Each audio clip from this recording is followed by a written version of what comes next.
te su ma sonnul Europe bu fekkee ne toroxuma Europe bu fekkee vraiment aw ma benn problème Europe sama rakk yi ma fekk sama rakk yi nga xam ne ñoom laa fekk si Pisa ñi nga xam ne ñoom laa fekk ci Santa Croce ngir yàlla ak ñoom seen jëmm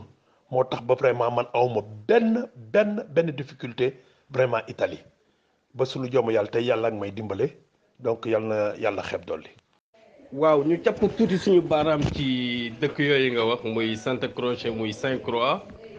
ci français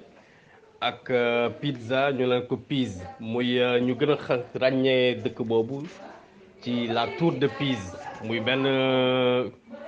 tour boo xam ni dafa mel ni lu penché wu mel ni luy daanu muy dëkk boo xam ne touristes yi dañ fay ñëw lu bëree bëri mais juróomi weer yooyu nga nekkee woon Santa Croce jege loolu Pisa yow lan nga fa doon liggéey lan nga fa doon def yaa ngi wax ni amoo benn jafe-jafe ndax sa nekkin foofu dem nga fa fekk fa say am di jàmm ñu dalal la tatagal la gunge la teeru la mais yow naka nga dundee woon foofu njalbeen ngay décider jóge foofu pour dem fa la ñuy wax Firenze muy Florence mooy fi nga nekk ci jamono yi ndax daan nga dem ndaxte dëkk boobu Pizza dëkk bu bëri touriste la dëkk boo xam ni nationalité yu bëri lañ fay ñëw pour ñëw gëstu ci pour ñëw xool si dañ si kumpa visiter monument boobu yow naka nga gisee loolu ndax lu am solo la ñu xam tëm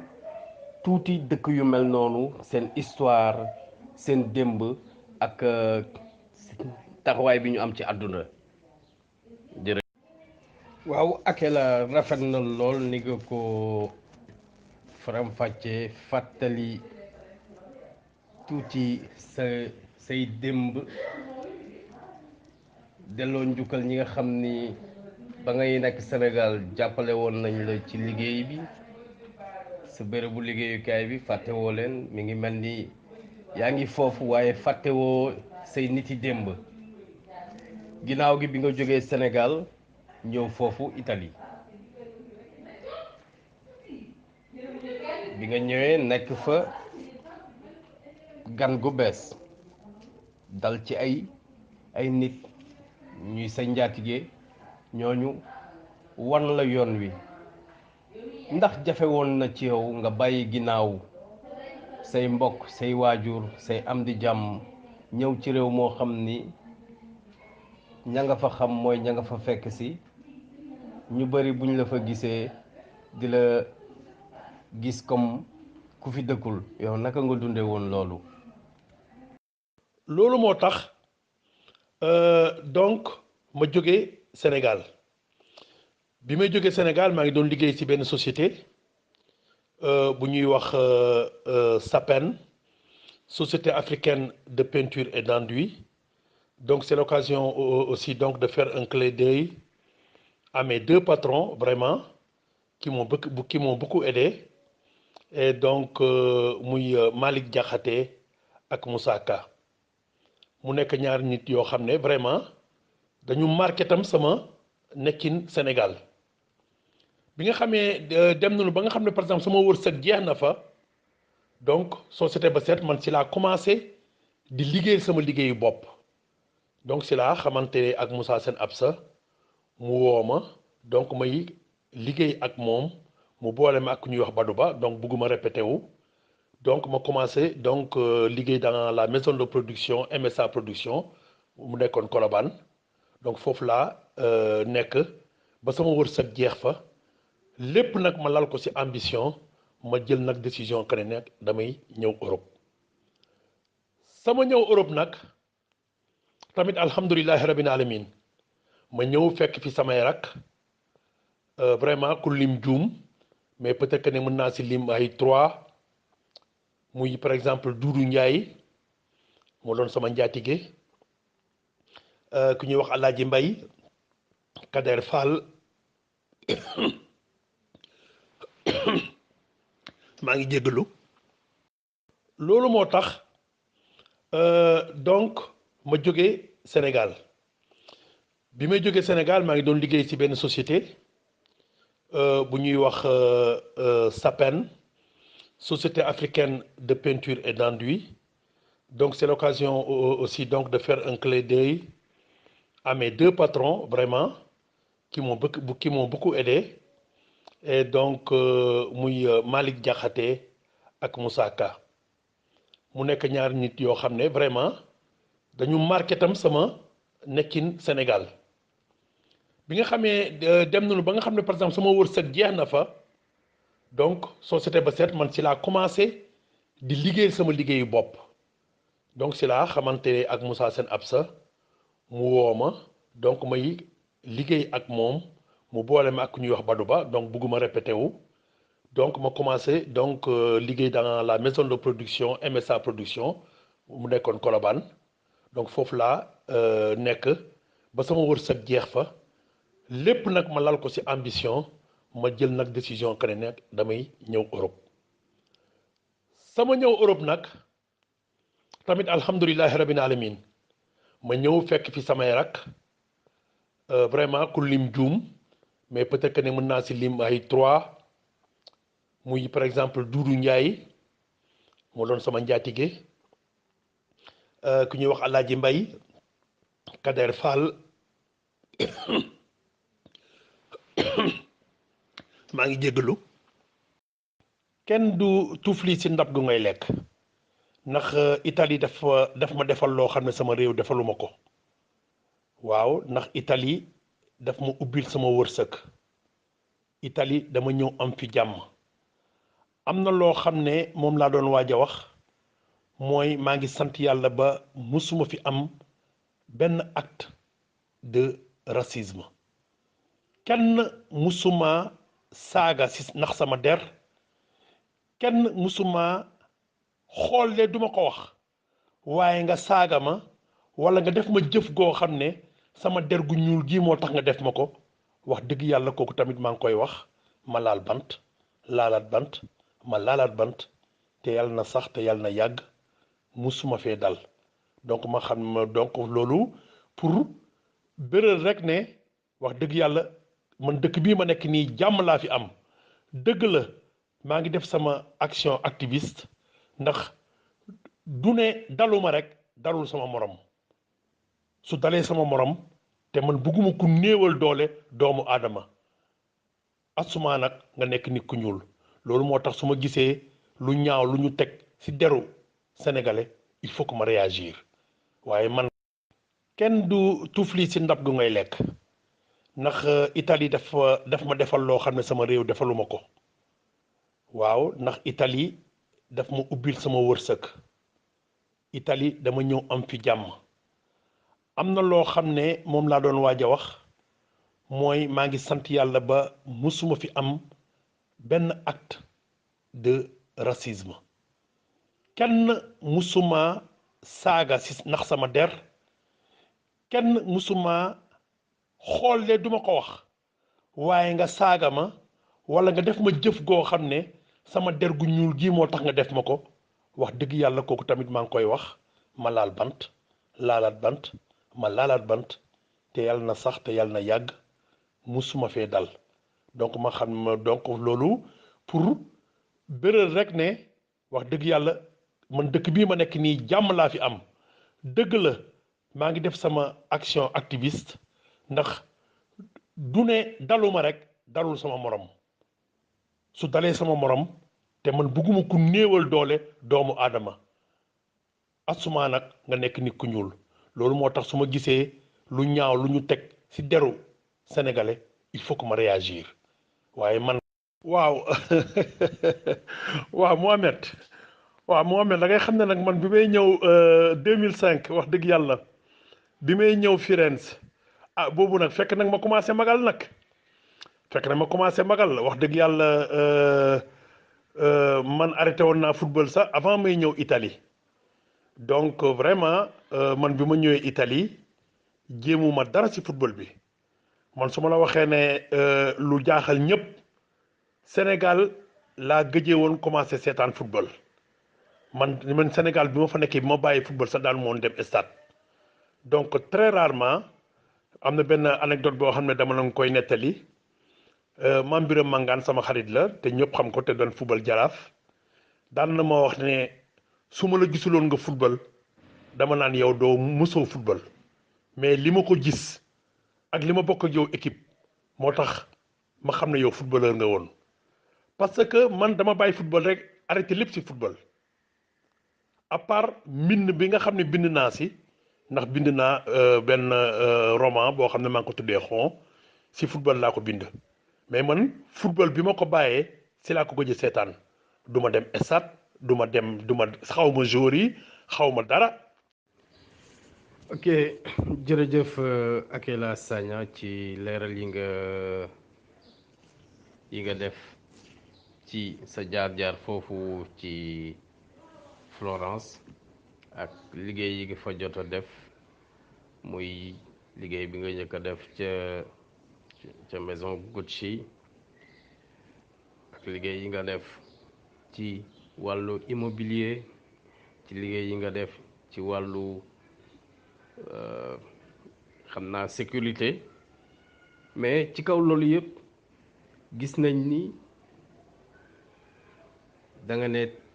tertu nañ la foofu ca Florence ba nga xam ni mënoo leen wax lenn lu dul di leen gërëm di leen sargal ndaxte yaatal nañ la fa yaatu nga fa tam te gis nañ ni sa njaboot ña nga fay dund macha allah ci jàmm ak salaam def nañ la doomu dëkk ba boo nekkul juddu dëkk ba waaye def nañ la doom ci dëkk ba citoyen ci dëkk ba ñu bëggoon xam lan moo waral loolu ndaxte tam gis nañ ni ci sa biir wax yenn saa yi da nga leen di défendre ñoom bien que li ñuy def yëpp suñu mbokk africain yi du ma ne suñu mbokk africain yëpp a jub waaye yenn saa yi gis naa ak tuuti péete ci say biir wax ñu bëggoon xam yow ñoom lan lañ la defal ba loolu tey mën a wax ndax nga mën ko wax ndaxte da nga ne naw nga jikkoy géwal muy lan loo leen defal ci lu baax danañ la ko wax danañ ko siiwal ñu bëggoon xam yow sa wàllu bopp lan lañ la defal ñoom. ak tam bu weesoo loolu Akela Sagna li nga nekk foofu yëpp ci réew moomu yan projet nga fa def ndax da nga dem pour toog fa wala da nga dem pour jële fa xam-xam sàkku fa xam-xam wala jële fa koom-koom sàkku fa koom-koom pour boo ñibbisee mën a investir sa réew. naka nga gisee ñi nekk foofu yàgg fa loolu te xalaatuñu ñibbisi wala am jafe-jafe ñibbisi. waaw ginnaaw bi ñu la laajee nga tontu ñu ci dundin bi nga xam ni moom nga dundee foofu ak yaatal bi nga xam ni moom lañ la yaatal ba nga xam ni ndab li bi nga xam ni moom nga toog di lekk doo ci mës a xëpp suuf ci bis ci sa biir wax dégg nañ nga wax ni bind nga benn livre bu tudd xon ku ko dégg xam ni fii ci Afrique muy lan pratique mystique pratique occulte muy njibar muy xarfa fuufa boo xam ni ñi ngi koy def ci football bi ñi ngi koy def ci làmb yi ñi ngi koy def ci këru liggéeyukaay yi ñi ngi koy def ci bérébu liggéeyukaay yi ñi koy def ci biir kër yi ñi koy def ci diggante nit mu yaatu goo xam ni foo ko natt rek weesu na ko ci culture africaine yow naka nga amee njàngat boobu ba bind ci ak lan moo waral nga bind ci xon. Mohamed réew kenn du fi nekk di bañ a ñibbi dafay toll rek ne dëgg la da nga fiy yàgg li nga xam ne moom nga fi doon mbëbët amuloo ko waaye déjà que bi ngay jóge sa réew di ñëw fii rek metti woon na trop ndax la nga fa ba ma yaakaar ne doo fi nekk sa coobare bopp ne fii bugguma fee jóge ah tukki nag moo metti ndax bu fekkee da nga bàyyi sa réew ne man ambition moo tax ma bàyyi sama réew li nga xam ne awma ko sama réew moom laa ut si fii ah bu fekkee ne da nga fi toog fukki at ak juróom ñaar fukki at fanweeri at réaliser woo ko gàcce mooy tax doo mën a dellu sa réew gàcce mooy tax nga ne man fii kat duma fi jóge ndax bu rusul toj loolu mooy tax nit ñu bari di fi toog laaj nag am na laaj boog ma laaj man fii ku nekk sooy ñëw dafa am looy indaale mooy da nga ñii dañuy ñëw indi seen xam-xam ñii dañuy ñëw indi seen doole ñii dañuy ñëw indi leneen man ma yaakaar ne am na xam-xam goo xam ne amoon naa ko te maa ngi koy ambali te yàlla nga ma siy dimbale bi ma ñëwee alhamdulilahi rabbil alamin limal naa na liggéey yi nga xam ne moom laa fi jot a liggéey def naa fi loo xam ne moom la nga xam ne moom li ma doon def Sénégal ma continue di ko def fii ndax livre bi nga xam ne bind naa ko muy roman bi fii laa ko yeggalee fii laa décidé def ko roman ndax bi may jógee Sénégal nekkoon na scénario ba pare ma continue di liggéey ci cinéma bi vraiment maa ngi li ma doon def Sénégal ma continue di ko def fii Italie di def ay publicité ñu may woo ci affaire art bi ma ci wax sama xalaat vraiment ba suñu jomb yàlla tey teggiwuma benn yoon sama tànk ba léegi maa ngi ci ay projet yoo xam ne bu suñu xuusee ci waxtaan bi ba ci kanam soo ma ci laajee dinaa la ci wax bu soobee yàlla. waaw yàlla dafa def en 2005 bi may dem JCC journée cinématographique de Carthage di fa représenter Moussa Sen Absa ci filmam bi ñuy wax Madame Brouette newoon naa la ci njëlbeen que ne bi ma génnee ci festival bi ba taxaw dama jàpp ne fii bés moo fi dellu ci maa fi indi sama bopp bi ma delloo Sénégal laa jël décision ma ne man mii war naa bind man bii lan laa war a mën a def ci cinéma bi loo xam ne leneen la lu dul acteur bi nga xam ne maa ngi koy def ma ne man de yàlla am na lu ma may mooy mën naa bind xaaral ma jéem a seet bind bi bokk waaye bind bi leen rek laa mënoon def mooy bind scénario te scénario dafa am yoon dafa am règlement boo war a jaar pour bind scénario ma jàpp rek ne liir naa scénario Moussa Sen Absa liir naa scénario Zeka Laplaine ay réalisateur liir naa scénario yeneen réalisateur foofu nag laa ko présenté au Maroc donc fi ñuy wax dëkk bi ñuy wax Asila donc vraiment mu nekk loo xam ne vraiment ñu kontaan ci trop ne ma Akela def nga liggéey bu rafet boobu nag maa ngi fa nekkoon nag sama benn xarit sama doomu ndey actuellement mu ngi liggéey au niveau de la RTS bu ñuy wax Moussa Seydi moom tamit mu ñëwoon présenté woon un film benn scénario boo xam ne mu ngi ko bind sur le conflit Casamance donc vraiment noonu nag laa def ba yàlla def ni ma ñëwee Italie bi ma ñëwee Italie nag laa jël scénario bi denc ko sama biir valise denc ko sama biir tiroir parce que boobu nag wax dëgg yàlla ma fi indoon mooy liggéey ma commencé liggéey fàtte scénario bi donc 2005 laa ñëw en 2012 laa jël décision pour jël scénario bi changer ko def ko roman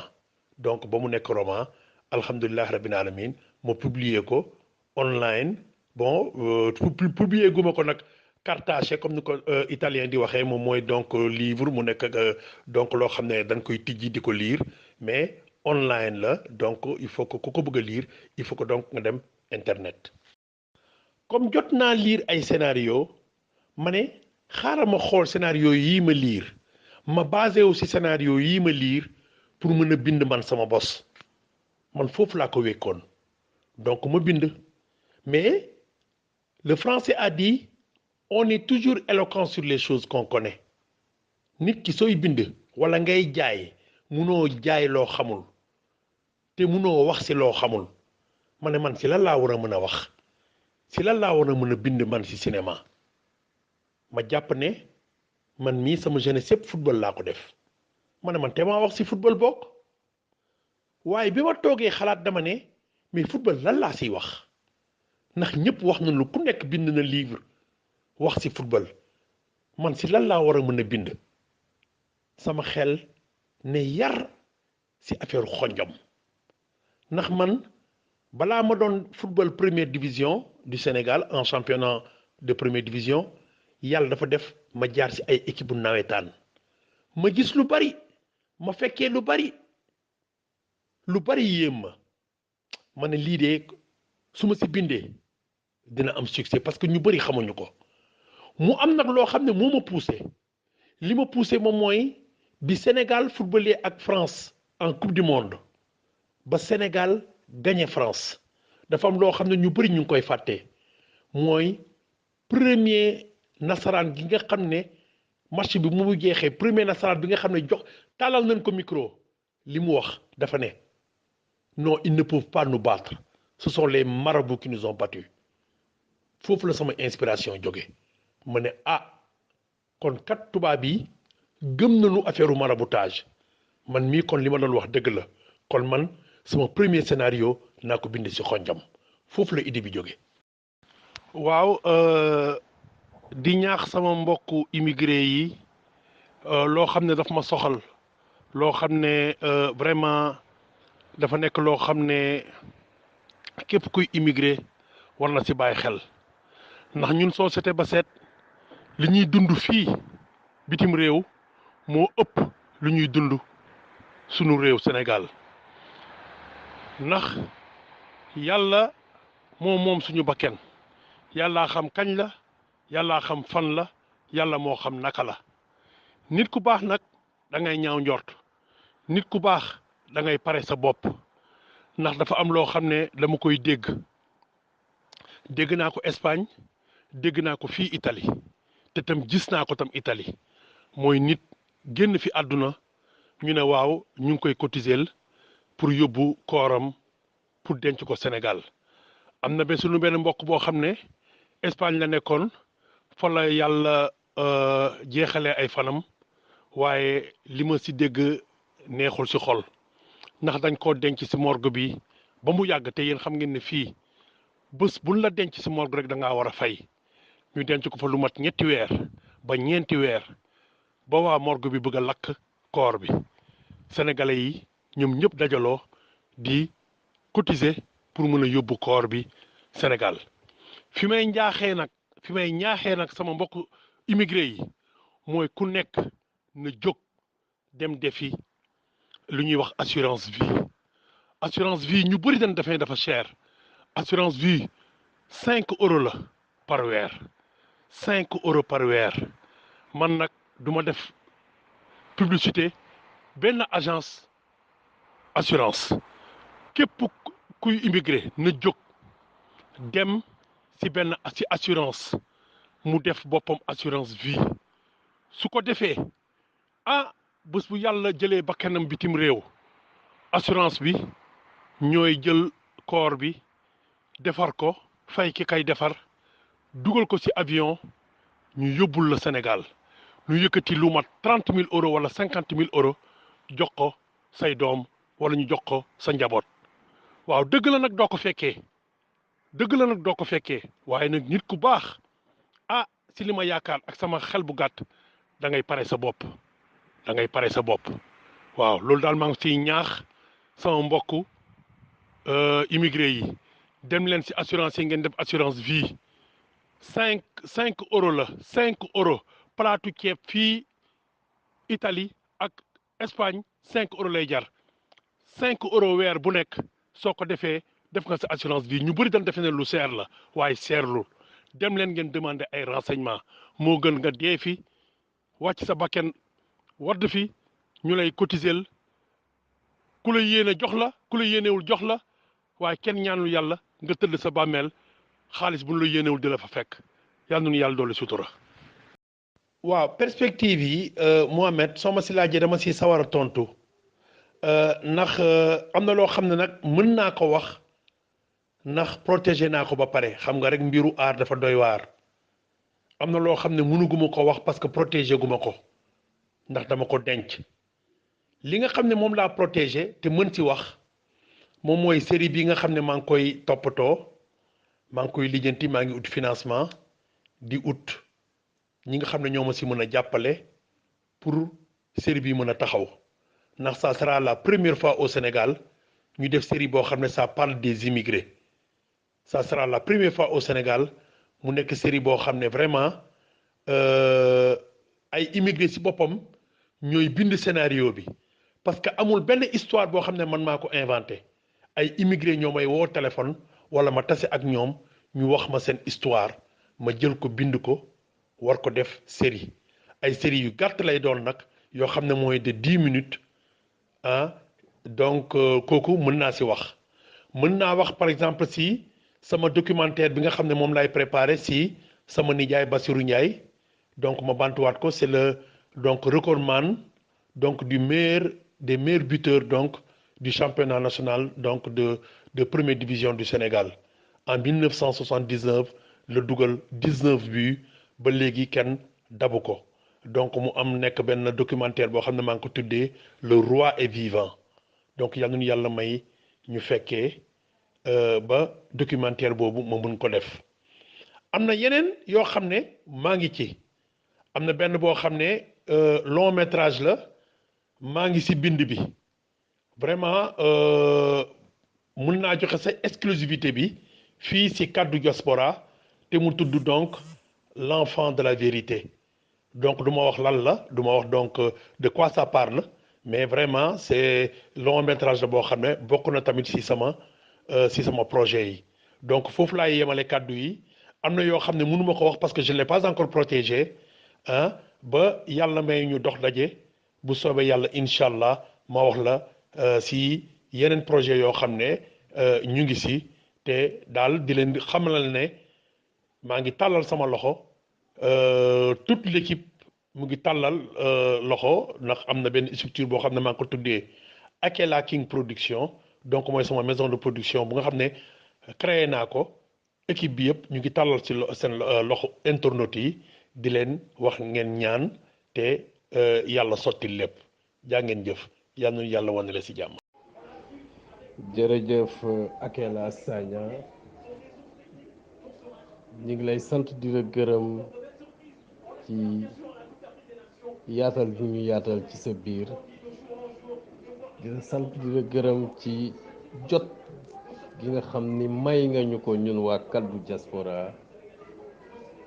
nga teeru ñu tatagal ñu nangul ñu nga déglu ñu tontu ñu tam tontu yu tegginu tontu yu am ñam tontu yoo xam ni xóotal nañu waxtaan wi bal dugg ci foo xam ni amaana xalaatuñ ko woon ñu lay ñaanal yàlla yow ak sa njaboot yi nekk foofu ca Italie yi nekk fii Sénégal yàlla teg leen loxo jàmm musal leen ci lépp luy lore di la ñaanal tam bunt bu yaatu buntu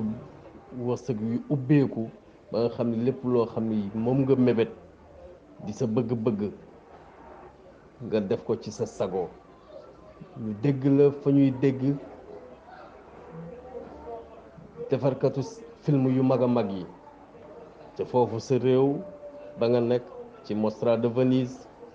wala fële ca Hollywood wala fële ca Cannes France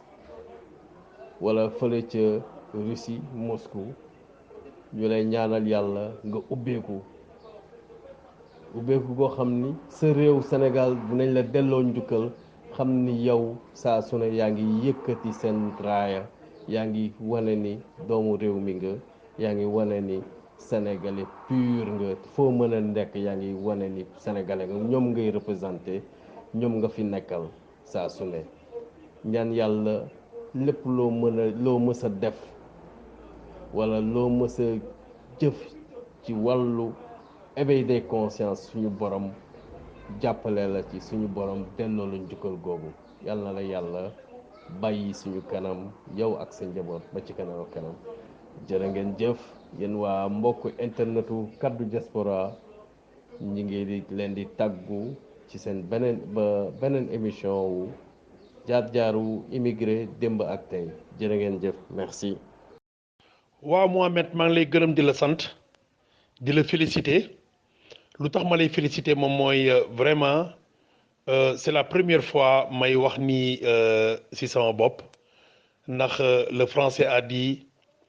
il est très difficile de parler de soi mais yow waxloo nga ma sama bopp tey te tu m'as vraiment tiré les vers du nez am na yu bëri yoo xam ne bëgguma si woon dugg mais dugal nga ma si c'est parce que tu es un bon journaliste te loolu maa ngi la si sargal di la ñaanal yàlla yow yaa xam sa liggéey bi nga tàmbale li nga si bëgg yàlla na la si yàlla may ndam yàlla na la si yàlla may nga yegg fa foo xam ne dina sut sa njort mérité nga ko te am nga possibilité bi te am nga capacité bi di gërëm ñi nga xam ne ñoon doon déglu muy waa kaddu diaspora di leen gërëm di leen sant di leen wax ne lépp loo xam ne wax naa ko fi defal rek moo ma tax a jóg dara lu ñaaw taxumaa jóg njuumte su amee rek ngeen xam ne yàlla moo sàkke noonu doomu aadama amul kenn kuy dund nekk doomu aadama te doo juum woykat bi wax na ko nit ku dul juum amul donc maa ngi jéggalu soo leen si déggee baat bi nga xam ne naqari na leen wala baat bi nga xam ne waruma ko woon wax di baal ñëpp àq di baalu ñëpp àq te di ñaan yàlla dox daje yàlla nu yàlla wonele si jàmm jaa ngeen jëf. Akela ñi ngi lay ñaanal réalité immigré génn ak jàmm ak salaam ba am yeneen yu ci tegu xam naa ni am na yeneen yoo xam ne mi ngi ci bopp bi yaa ngi koy togg bu ñu ci mënee am tuuti misaal rek dina gën a baax ngir suñu mbokk internet yi xarit yeeg abonné yi nga xam ne ñoo nekk ci kaddu diaspora di la déglu di la teewlu di la bàyyi xel xam ni yow da ngay yëkkati raaya Sénégal da ngay yëkkati drapeau Sénégal fu ne donc ñu bëggoon xam lan mooy perspective d'avenir yi à court terme. mbokk yi xarit yi internet yi yu seen site internet kaddu diaspora yéen a ko déggandoo série bu bees mi ngi ñëw. série bu bees mi ngi ñëw dal seen kaw tudd réalité immigré muy wax lépp loo xam ne moo ñoŋal moo soxal immigré yi ñu am primeur bi fii ci kaddu diaspora site internet bi nga xam ni lépp loo xam ni mooy saytu mooy xool lijjanti li immigré bi di dundee li immigré bi di def biti réew ngir fësal ko ngir wane ni immigré bi toogul di nelaw toogul tëdd ma nga fële biti réew di liggéey kii di Akela Sagna wax leen ni mi ngi ci kaw lu rëy ku ci am lu mu bëgg xam na dem ci site ci YouTube ci page YouTube am tapé réalité immigré mu abonné foofu nekk bokk ci ñi nga xam ne yéenay njëkk a jot ci série boobu yéenay njëkk a jot ci vidéo yooyu yéenay njëkk a jot ci image yooyu yéenay njëkk a jot ci xibaar yooyu yéenay njëkk a jot ci bande annonce yooyu bi nga xam ni mooy firnde di fësal réalité immigré mi ngi ñëw buux li nga xam ne mooy série yi nga xam ne moo nekk fii ci réew mi nit yi di ko seetaan donc dem leen gaaw ngeen dem abonné wu ci page YouTube bu réalité immigré bu Akela Sagna mi nga xam ne mi ngi ñëw annoncé na boppam ndaxte mi ngi koy togg te bu ñoree rek dana ko yàq jërë ngeen jëf. donc film bi soo leen duggee donc sama page YouTube maa ngi ko tuddee donc réalité immigrée soo doon seetee ba seet sax clandestine yi la njëkkoon tudd waaye man fan yi man maa ko changé parce que clandestine yi soo duggee YouTube dafa bari trop ay ñu tuddee seen tur wala seen turu groupe clandestine yi donc c'est la jëlee donc décision changé ko def ko réalité immigrée donc soo leen duggee donc ci sama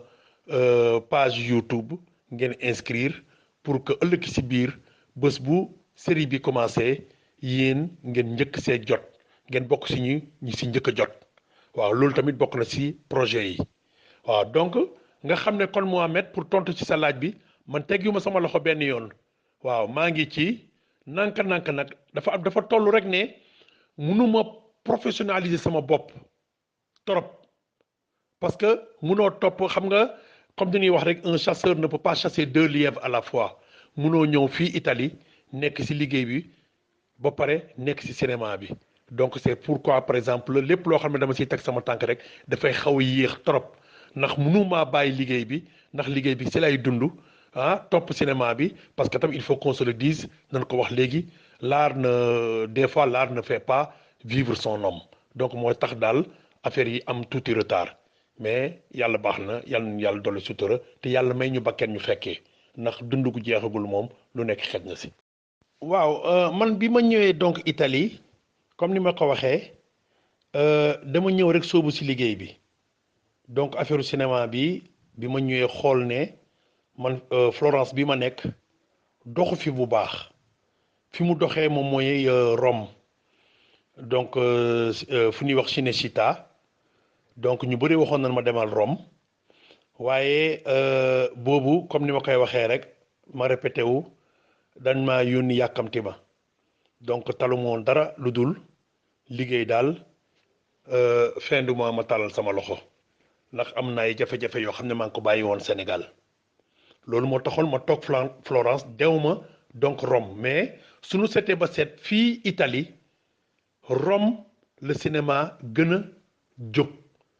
Rome le cinéma gën a bari fu ñuy wax Cinecittà